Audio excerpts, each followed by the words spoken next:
Dans Harry Potter, les références à la mythologie sont nombreuses. Elles concernent la mythologie grecque, gréco-romaine, égyptienne et asiatique.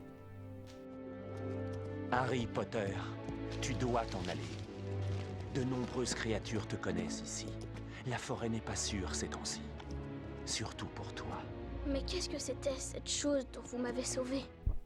Le centaure, mi-cheval, mi-humain, que l'on retrouve dans Harry Potter à l'école des sorciers, rencontre le jeune héros dans la forêt quand Harry Potter se fait poursuivre.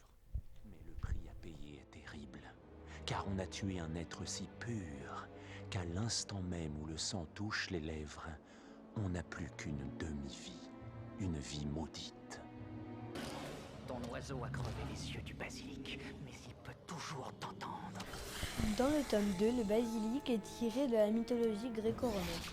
Dans la mythologie, il est sous forme d'un petit serpent. Au Moyen-Âge, on l'a plutôt représenté comme un mélange de coq et de serpent.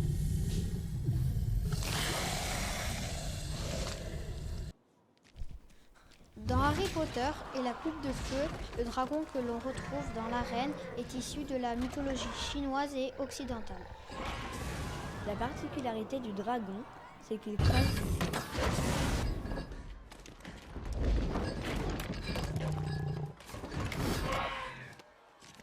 Quelle est la formule sans opposer de résistance?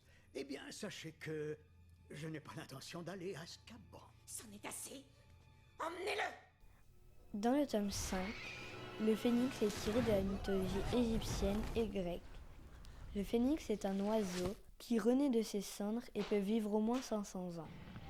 Dans la mythologie, il n'a pas de larmes antivenin. Touffu, qui est aussi connu sous le nom de Cerbère, le chien à 3 têtes, apparaît dans le film d'Harry Potter à l'école des sorciers. Il protège la pierre philosophale et vit dans une sorte de cave.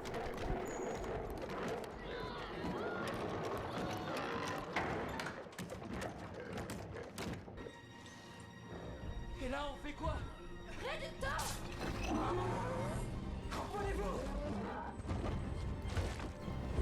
Dans Harry Potter et les reliques de la mort, le dragon est tiré de la mythologie asiatique.